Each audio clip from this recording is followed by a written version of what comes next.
Hello students, पिछले video में हम प्लेसेंटेशन पढ़ रहे थे। मदर एंड फीटस के बीच में जो संबंध होता है जिससे फीटस अपनी सारी क्रियाएं उस प्लेसेंटा के थ्रू करता है।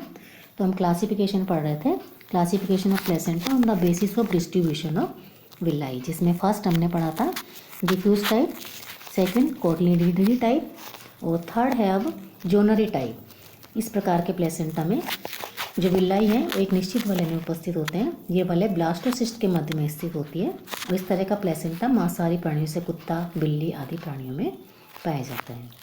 फोर्थ है डिस्कोइडल टाइप। इस प्रकार के प्लेसेंटा में जो विलाई हैं वो एलेंटोकोरियन पर डिस्क के रूप में उपस्थित होती हैं और एम्ब्रियो पर यदि विलाई एक बिम्ब के रूप में उपस्थित होती है तो उसे हम मोनोडिस्कोइडल टाइप का प्लेसेंटा कहते हैं। और इस तरह का प्लेसेंटा चमगादड़, चूहे, खरगोश, बंदर तथा मनुष्यों में पाया जाता है। परंतु यदि जो विलाई भ्रूण पर दो बिंबों के रूप में उपस्थित होते हैं तो उसे हम बाइडिस्कोइडल टाइप का प्लेसेंटा कहते हैं और इस तरह का प्लेसेंटा जो है बंदरों में पाया जाता है। अब फोर्थ क्लासिफिकेशन है classification of the placenta on the basis of histology. भ्रूणीय विलाई जो हैं और जो यूट्रस के ऊतक है उनके बीच भौतिकी संपर्क के आधार पर प्लेसेंटा को हम 5 भागों में बांट सकते हैं, जिसमें फर्स्ट है एपिथेलियोकोरियल प्लेसेंटा। ये सबसे आदिम प्रकार का या प्रिमिटिव प्रकार का प्लेसेंटा है। इसमें जो भ्रूणीय विलाई है वो उसकी उपकला या ट्रोफोब्लास्ट गर्भाशय उपकला के नज़दीकी संपर्क में उपस्थित रहती है। इसमें भ्रूणीय ऊतकों के 3 ऊतक तथा मैटरनल ऊतक के 3 स्तर यथावत पाए जाते हैं। भ्रूण की कोरियो एलेंटोइक विलाई गर्भाशय की विद्रोह में धंसी रहती है।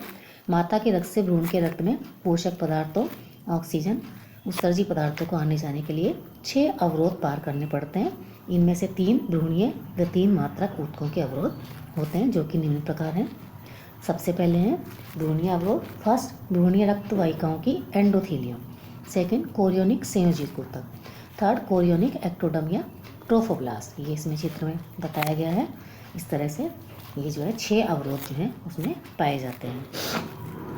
मैटरनल अवरोध हैं गर्भाशयी एपिथेलियम, गर्भाशयी संयोजिक ऊतक, मात्रक रक्त वाहिकाओं की एंडोथेलियम। इस प्रकार का प्लेसेंटा सुअर, घोड़े, चौपाए, मार्सुपियल्स व लीमर्स आदि में पाया जाता है। अब सेकंड है सिनडेस्मोकोरियल प्लेसेंटा। इस प्रकार के प्लेसेंटा में जो मैटरनल स्तर में से गर्भाशयी उपकला स्तर क्षतिग्रस्त होकर विलीन हो जाती है, अतः कोरियोनिक विलाई की एपिथेलियम गर्भाशयी संयोजिक ऊतक के संपर्क में आ जाती है। इस तरह के प्लेसेंटा में पदार्थों को केवल 5 अवरोध ही पार करने पड़ते हैं। इनमें से 3 भ्रूणीय तथा 2 मैटरनल ऊतक के होते हैं। इस प्रकार का प्लेसेंटा गाय, भेड़, बकरी आदि प्राणियों में पाया जाता है। तो ये है इसका डायग्राम।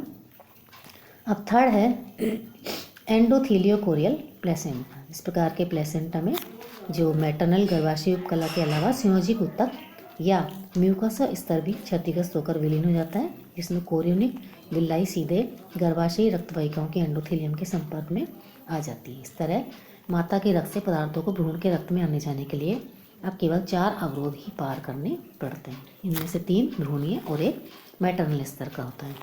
मात्रक ऊतकों के 2 स्तर विलुप्त हो चुके होते हैं। इस तरह का प्लेसेंटा कुत्ता, बिल्ली आदि मांसाहारी प्राणियों में पाया जाता है। फोर्थ है हीमोकोरियल प्लेसेंटा। इस प्रकार के प्लेसेंटा में जो एम्ब्रियो के विलाई हैं तथा माता के गर्भाशय के बीच में अधिक घनिष्ठ संबंध पाया जाता है। इसमें मैटरनल ऊतक के 3 स्तर गर्भाशयी उपकला, गर्भाशयी संयोजी ऊतक तथा गर्भाशयी रक्त वाहिकाओं की एंडोथेलियम विघटित होकर विलुप्त हो जाती है। भ्रूणीय रसांकुर सीधे गर्भाशयी रक्त पात्रों में लटके रहते हैं। इस तरह माता के रक्त से पदार्थों को भ्रूण के रक्त में आने जाने के लिए केवल 3 अवरोध ही पार करने पड़ते हैं। इसका डायग्राम है तथा ये तीनों अवरोध भ्रूणीय ऊतक के होते हैं। इस तरह का प्लेसेंटा सभी प्राइमेट्स, चमगादड़, मोल्स तथा छछूंदरों में पाया जाता है। लास्ट है हीमो एंडोथेलियल प्लेसेंटा। इस तरह का प्लेसेंटा सबसे घनिष्ठ संबंध वाला होता है। इसमें न केवल तीनों मात्रक ऊतक स्तर विलुप्त हो जाते हैं, बल्कि भ्रूणीय रसांकुरों की ट्रोफोब्लास्ट या कोरियोनिक एक्टोडर्म भी विलुप्त हो जाती है। भ्रूणीय रसांकुर सीधे मात्रक रक्त पात्रों में लटके रहते हैं। इसका डायग्राम है।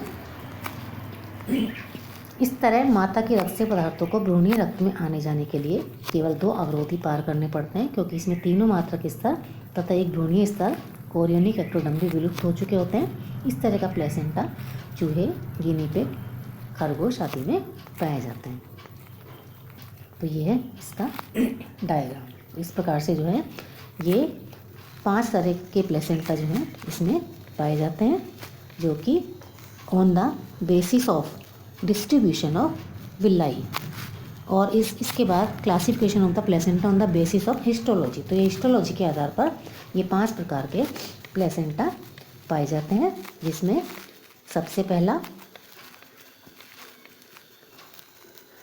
Epitheliochorial placenta, second syndesmochorial placenta, third endotheliochorial placenta, fourth hemochorial placenta और फिफ्थ है हीमो एंडोथेलियल प्लेसेंटा। तो ये जो है on the basis of histology, इसके आधार पर हम इनको 5 भागों में बांट सकते हैं। प्लेसेंटा में ही आगे हम पढ़ेंगे दूसरे वीडियो में। Thank you.